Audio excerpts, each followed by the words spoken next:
हर व्यक्ति को एक ही चीज चाहिए और वो है पैसा। कुछ ऐसा मूल मंत्र बता दीजिए कि जो गरीब है वो थोड़ा सा संपन्न हो जाए, जो संपन्न है वो और ऊपर चला जाए, और जो और ऊपर है वो और ऊपर चला जाए। क्योंकि ये पैसे और माया की भूख तो किसी की मिटती नहीं है, और मेरी भी गुरुजी, नहीं मिटती।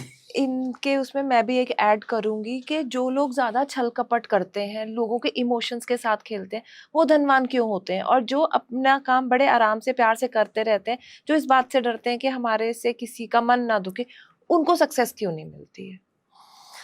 ये बड़ा अच्छा, दोनों ही प्रश्न बहुत बढ़िया है। धन धन असल में ना बाय प्रोडक्ट है। पैसा जो है वो बाय प्रोडक्ट है। पैसा अकेला कभी नहीं आता। पैसा किसी व्यवस्था के साथ आता है। आप पेड़ लगाइए, फलाएंगे। आप कोई काम कीजिए, उसका आपको बेनिफिट मिलेगा। ददाती प्रतिगृहणाति नान्यथै सा प्रसीदति, ये वाला सूत्र लोग नहीं जानते, इसलिए धनवान नहीं हो पा रहे हैं। धनवान होना दुनिया में सबसे छोटा काम है और वो नहीं कर पा रहे लोग। इस देश में 1 लाख रुपया महीना कमाने वाले भी मुझे लगता है 3.7% या 1.67% लोग होंगे। अलग अलग डेटाज है, इसलिए दोनों नंबर बताए हमने आपको। संपन्नता एक पल का काम है। एक क्षण पहले आप गरीब थे, एक क्षण बाद आप अमीर हो सकते हैं। आप व्हाटएवर एक नंबर चूज कर लीजिए। मुझे 1000 करोड़ चाहिए, मुझे 100 करोड़ चाहिए, मुझे 50 करोड़ चाहिए, मुझे 5000 करोड़ चाहिए। मैंने अपने जीवन में 17 लोगों को चुना और सबको 10-10 हजार करोड़ पर टच कराया। 10,000 CR, मतलब व्हाट ए नंबर। मतलब आप सोचिए कितना ह्यूज नंबर, कितना बड़ा नंबर है, और वो वहां तक पहुंचे। कारण पैसे को हम जिस दृष्टि से देखते हैं, पैसा उसी तरह से हमारे पास आता है। पैसा जो है ना, हमारे देश में लक्ष्मी कहा गया है इसको। उनकी आरती में है, तुम बिन यज्ञ न होता, वस्त्र न हो पाता, खान पान का वैभव सब तुमसे आता, जय लक्ष्मी माता। उनकी वजह से सब हो जाता है। लोग कहते हैं पैसा सब कुछ है, भगवान नहीं है। अरे पैसा भगवान ही है, लक्ष्मी माता है। हम तो प्रणाम करते हैं, हम तो नमन करते हैं, पूजा करते हैं, दीपावली में उनकी आराधना करते हैं। ये कौन कहता है पैसा भगवान नहीं है? पैसा भगवान है। पैसा प्राप्त करने का एक ही निश्चित सूत्र है, रात्रि में सच में सो जाइए, सवेरे सच में उठ जाइए। अब ये बहुत गहरी बात है, ये समझ नहीं आएगी, इसलिए मैं तो वो सामान्य वाले उपाय आपको बताकर जा रहा हूं। अगली बार लक्ष्मी पर कोई बातचीत करूंगा। रात में सच में सो जाइए, सुबह सच में उठ जाइए का मतलब लोग सोते ही रहते हैं, आंखें खोल के भी सो रहे हैं, जग ही नहीं रहे। जगना बहुत जरूरी है, लोग जग नहीं रहे। रात में सोते समय ये विचार करें, आज हमने क्या किया है जो नहीं करना चाहिए था, कल हमें क्या करना है जो जरूर करना चाहिए, इस पर चर्चा करें अपने आप से, किसी और से नहीं। रोज समीक्षा करें अपनी, और सुबह उठकर उस रात्रि की समीक्षा पर प्लान करके आगे बढ़ें। ये छोटा सा सूत्र, रात में जब सोएं तो अपने को आशीर्वाद दें कि मैं बहुत संपन्न हूं, मैं बहुत धनवान हूं, मैं ईश्वर का बच्चा हूं, मैं परमात्मा का लाडला हूं, मुझे किसी तरह का कोई संकट हो ही नहीं सकता। मेरे आत्मा में ही परमात्मा बैठा है, मेरे साथ मेरे माँ बाप का आशीर्वाद है, मैं अपने कुल का दीपक या लाडली हूँ, मैं तो सर्वश्रेष्ठ हूँ, मुझ में कोई कमी नहीं है। मैं अपने आप को यह आशीर्वाद देता हूँ कि मैं संपन्न हो जाऊंगी या हो जाऊंगा। तो आपसे ज्यादा आपको कौन जानता है? आपसे ज्यादा आपको कौन प्रेम कर सकता है? आपसे ज्यादा आपको बेहतर बनाना कौन चाहता है? तो आप खुद को आशीर्वाद दें रात में, और सवेरे दोनों हाथ सामने कीजिए और अपने हाथों का दर्शन कीजिए। हाथों को संस्कृत में कर बोलते हैं। कर देखने वाला व्यक्ति कर्मठ हो जाता है, कर्मशील हो जाता है, कर्मयोगी बन जाता है।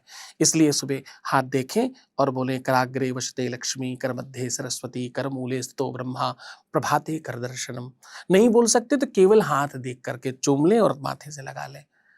फिर देखिए आपका दिन अच्छा प्रारंभ होगा, रात्रि अच्छी पूर्ण होगी। अब पूर्णता और प्रारंभ, आदि अंतेन नेता शहितो बोलते हैं सारे वेद मिलके एक साथ। तो अंत और प्रारंभ बहुत बढ़िया करना शुरू कर दीजिए। एक ही साल में आप जहां खड़े थे वहां से कम 10 टाइम ऊपर जाएंगे। कितना सर? 10x, 10 गुना ज्यादा बड़ा होना है। तो ये छोटा सा काम करना आवश्यक है। अब आपका वो जवाब दे रहा हूं। आपने कहा कि जो गलत कर रहे हैं उसके बाद भी वो संपन्न है, जो रूखे हैं, जो आप ऐसे कुछ कह रही थी ना? कि मतलब हाँ, जिनका बिहेवियर अच्छा नहीं है, वो अपने बारे में पहले सोचते हाँ, हैं, हाँ, दूसरों हाँ। के बारे में सोचने से पहले, तो वो ज़्यादा तरक्की कर रहे हैं। अच्छा, तरक्की जैसी कोई चीज़ नहीं होती, उन्नति जैसी कोई चीज़ नहीं होती। मटेरियलिस्टिक चीज़ें और ये कागज़ के टुकड़ों को आ जाना धनवान नहीं बोलते हैं। हमारे शहर की एक कवयित्री है, मुझे बहुत पसंद है वो लड़की, तो उसकी लिखी हुई एक लाइन बता रहा हूँ, फिर आपको जवाब दूँगा। ये लाइन मुझे बहुत, बहुत अतिशय पसंद है। ये कविता बहुत, बहुत प्यारी है। वो लाइन मैं आपको बता रहा हूँ। खामोश लब हैं, झुकी हैं पलकें, दिलों में उल्फत नई नई है। अब अंतरे की वो लाइन आपको बता रहा हूँ जो सबसे बढ़िया है। ये लाइन इसलिए बोलती ताकि सर्च करना आसान हो जाएगा।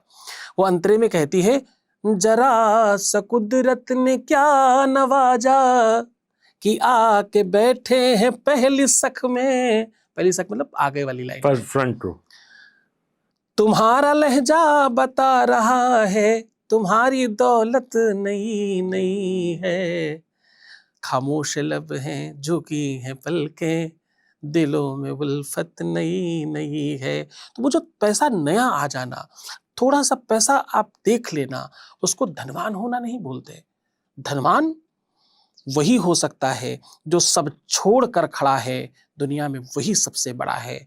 और जो दूसरों को बड़ा बनाना चाहता है, दूसरों को बड़ा बनाना जानता है, वही बड़ा हो सकता है। एक रईस किसी की कृपा से रईस नहीं बन सकता। एक रईस कर्मयोगी बन सकता है, मेहनत का आदमी बड़ा इंसान बन सकता है। धनवान दोपहर का भोजन समय पर नहीं खा पाता, सुबह का नाश्ता 7 दिन निश्चित नहीं प्राप्त कर पाता, रात्रि की नींद 100% नहीं पाता। ये तमाम प्रकार के त्यागी को अमीर बोलते हैं। थोड़े से चंद टुकड़े आ जाने को अमीर नहीं कहते। मैं आपको बड़ी स्पष्टता से कह रहा हूं कि स्वभाव और व्यक्तित्व आपको राजा बनाता है, अमीर नहीं। पैसों से तो कोई छोटा बड़ा हो सकता है, स्वभाव से रईसी तो साहब परमात्मा की कृपा से आती है। और वही इंसान बड़ा हो सकता है जो दूसरों का भला करना चाहता है, दूसरों के लिए बेहतर करना चाहता है और दूसरों के लिए सोचता और विचार करता है।